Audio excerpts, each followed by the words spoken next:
Welcome to the Success with Jewelry podcast, where we invite you inside our conversations about business success and marketing for jewelry designers and entrepreneurs. We're Laryssa and Liz, jewelry marketing experts with a combined 16 years of experience in jewelry marketing and proven track records in helping jewelry brands meet their goals. When you listen to or watch this podcast, you get an intimate and exclusive peek behind the curtain of all the things you wish you could know about earning success in this industry. Welcome to episode 60. In this episode, Laryssa and I are going to be discussing how to get the most out of a trunk show or special event. We're going to be sharing tips for a successful event and the importance of follow-up. We also want to tell you about our insider community. When you join, you'll have access to extended episodes full of tips that you can start implementing today and further resources about each topic we discuss. In the bonus content of this episode, we're going to share collaboration and event ideas. To get access to exclusive content as well as direct access to me and Laryssa, sign up by visiting successwithjewelry.com. Hey, Laryssa, let's get into it. Let's talk about events. Yeah, I feel like a lot of designers have a lot of events going on in the next couple of months. Well, a month and a half. Tis the season for events. Tis the season for events. So we thought it would be good to kind of touch on some tips, kind of coming from the perspective that these events are already planned. In the bonus episode, we're going to talk about like last minute event ideas and last minute collaboration ideas. If that's something that you're interested in, definitely sign up. And if you're already an insider, make sure you listen. But these tips we're going to talk about today are kind of keeping in mind that you probably have your events for the rest of the year scheduled already. Yeah. So tips for a successful event. And I think the first place to start, whether you have your event planned or not, like really you should do this before you plan an event, but you want to be clear about your goals. And so if maybe you plan the event without doing this work first, it's always good to kind of come back, or like maybe like the week before your event, like circle back to or define your goals for the event. Yeah. And I feel like a goal could be something as simple as like, if this isn't type of event you haven't done before and you're kind of testing it out, then maybe the goal is not to like sell out of all your jewelry, but actually just to see like, is this a good fit? Is this my target audience? So you can have many different levels of goals. I went to a networking event this week and it was my first like local out of industry networking event in a long time. And I was a little bit rusty, but my goal was to just have some great conversations. So even if you're attending an event, it could be good to like just set intentions or like think about goals going into it so that then you aren't just there. You have a reason to be there. You have like a clear, because like at networking events, sometimes you're just kind of standing around. So yeah, it's a little awkward. It feels less awkward and I feel less anxious if I know what I want to do there. Yeah. And then especially after the fact too, I think if you don't have a goal, then after you'll just be spinning in your head, like, was this good? Did it do what I wanted to do? But like, if you don't know, then how would you be able to answer those questions? Right. So that's where you want to start. And then the other thing that's really important that I think sometimes designers not forget about, but like don't put as much effort into as they could, is creating a promotion plan. So you want to make sure you actually promote your event consistently. So not just mentioning something once, and also making sure this information about this event is everywhere. So nothing is more frustrating to me than hearing about an event on a designer's social media and then not being able to find that info again, or going to their website then and there not being event info, or going to like say they're partnered with a retailer, going to that page and there's not info. So make sure that you have the information everywhere. It's such a good point. And this is why planning is so important, because in my experience, a lot of people or designers are so caught up with, the day-to-day of doing stuff that they're like, oh my God, that's next week. Like they have no concept of time and when things are happening. But if you're planning, you could get enough ahead of something like that. Yeah, especially this time of year, because November really crept up on me. I'm like kind of alarmed that it's November, and I'm sure a lot of people feel that way. So having it like on your calendar, like when you're sending out emails, what you need to do in advance of the event, like getting it on your website. If you're Mhm. working with a retailer or another business, it's like sometimes you have to remind them and give them the information and the assets. So make sure you're doing all of this in advance. And if you have events coming up in the next month or so, it's not too late to do this. You can still create a promotion plan. Mhm. Yeah, definitely.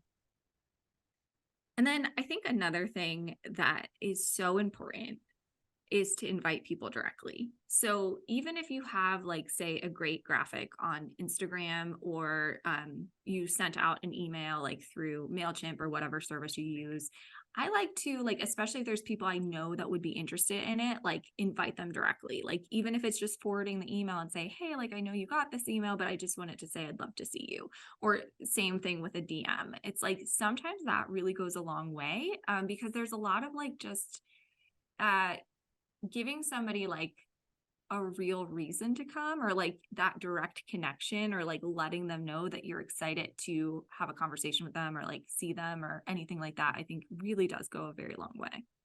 Yeah, that can feel so special. People have so much going on at this time of year. They're not necessarily paying attention to like your stuff. They're thinking about like who they're going to have to deal with on Thanksgiving, like what food they're going to have to cook, like everyone is in different modes. I am so spiraling right now about holiday gifts, and I only have my niece and my child really to shop for. Yeah.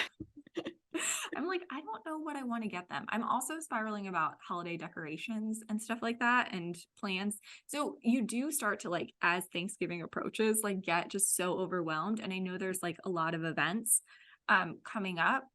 So, if you see somebody in person too, like maybe you have a studio, or and you have people coming through, like inviting people verbally as well, and then maybe following up with a DM or an email is great too. But I think we forget about just like the direct connection. Like passive marketing doesn't really work anymore. It never really worked in high end fine jewelry, but like especially now. And so getting a good turnout at an event by posting a flyer is not going to work. That's such a good point. So another tip, which might seem obvious, but I think being present once you're at this event and making sure you're like connecting with people, because that is the point. So you don't want to be on your phone. You don't want to be, thinking about all these other things. Like once you're at the event, once everything's in motion, make sure you're there and talking to people. Yeah, because they made the effort to come, especially if you personally invited them, then you really need to be talking to those people. Definitely. And uh I I have this written in our outline, and I think it's really important, but it kind of like contradicts what I just said about being present and connecting with people, but take notes. So this is something like maybe like not while you're mid conversation, like taking notes with somebody, but like see if you can like sneak away and take notes kind of like every, I don't know, half hour or so. Or if you have somebody working with you or like an assistant, like say like, hey, if you notice me chatting with somebody and they mention a piece they love, like, can you just take a note of that for me? Because a lot of times I've been to events where I've like had great conversations, or I feel like I have great leads, and I'm like, oh, I'm going to remember that. And then I don't. Yeah. So I think any chance you have to take notes, or maybe it's like when the events ended, like take quick notes before you like start cleaning up or wrapping up or anything like that, of all the people you chatted with and like what they were interested in. I would say that is so important that if you don't already have an assistant, it might be worthwhile just like hiring someone for the day, or like recruiting like a family member, someone to help you, because they can be like kind of your second eye and ear. Mhm.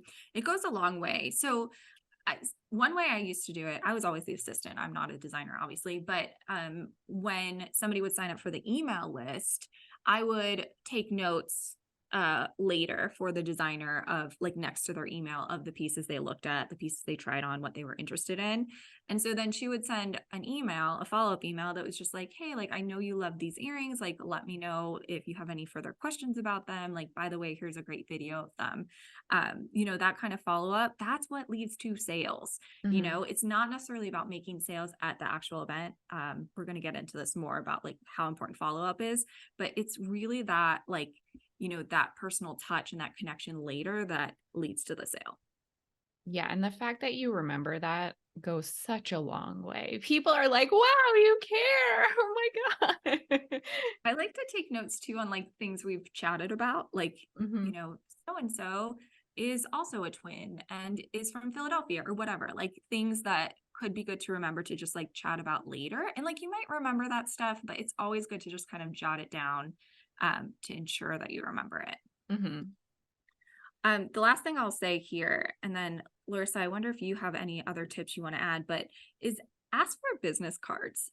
And this is a tactic I like at trade shows too, rather than relying on just giving out your business card, is to like collect them too, because then you have more control over being able to outreach.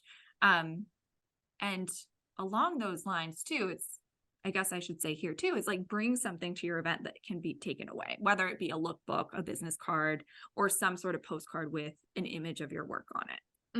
Yeah, that's a great point. I think like also if you're the type of designer who is kind of more savvy at styling and you can understand how to like put a look together, don't just wait for people to like gravitate towards something, like assess what they're wearing or maybe like their coloring or whatever you think would complement them, their hair color, whatever, and be like, "Oh my god, this would look so great on you," and recommend it because some people they don't really know like what might look good on them or maybe you're helping them think outside of the box a little bit. That's so true. Just a quick point here is wear your jewelry. Yeah. So it's so strange that I have to say that, but a lot of times designers aren't wearing their jewelry. Like wear it and style it how you intended it to be worn and styled. Mhm. But also like another thing I like to do at both trade shows, direct to consumer events is if somebody's looking at something in the case, rather than waiting for them to ask, like pull it out and start showing it to them and talking to them about it, maybe trying it on yourself or offering it to them to try on. But you want to like really like be making them feel comfortable to see that piece up close. Definitely. Okay, let's get into follow up. So, follow up is again the most important part about events. Yes, you might be making sales in person, but it's really like the short term and long term follow up and relationship that's going to really help your business. So, especially in the higher end jewelry industry. Sales don't happen at events always. They happen later usually. So creating connections is super important. You don't want to simply be looking for sales at an event. Like that can certainly be one of your goals, but I think the bigger goal should always be connection and leads. So think about opportunities to connect outside of just sales. Maybe you create great relationships for collaborations later too. That's always something to kind of keep in mind. hmm Yeah, I like that last point you made. It's like find out what do people do for work? Do they also have businesses? Like really get to know those people because there could be other opportunities there. And just a reminder too that like the results from an event can be very long term. So, any type of event you're doing, whether it be direct to consumer, whether it be a trade show, it's like the results from that, like you might not really feel it until months later. Mhm. I think that the benefit of doing events during the holiday season is there's a lot of like gifting going on and people are looking for like last minute gifts or things to purchase for friends or family. So that's another thing to keep in mind with events during this time of year is like think about having that like ideal price point for people. Maybe that's not your big goal, but if that is your goal, if it's like those like gift sales, make sure you have an appropriate price point for that and think like earrings and necklaces because then you don't need to know somebody's ring size or sizes or something like Mhm. that. So that's another tip for a successful event during this time of year. Yeah. And also, I just want to mention like the ways that you can follow up with people. It can be an email, it can be a DM, it can be a text message or a handwritten note. You kind of want to think about like how well you know that person, how do they like to communicate, and also just like a simple thank you note for attending an event is always appreciated. Mhm. Absolutely. Yeah. So if you didn't get like information about what piece they loved, or maybe you didn't um, get any information like that, just like send a simple thank you. That'll go a long way. It goes a very long way. So let us know. Do you have any upcoming events? You can visit successwithjewelry.com to sign up for the extended episode as well as exclusive content. Thank you so much for listening.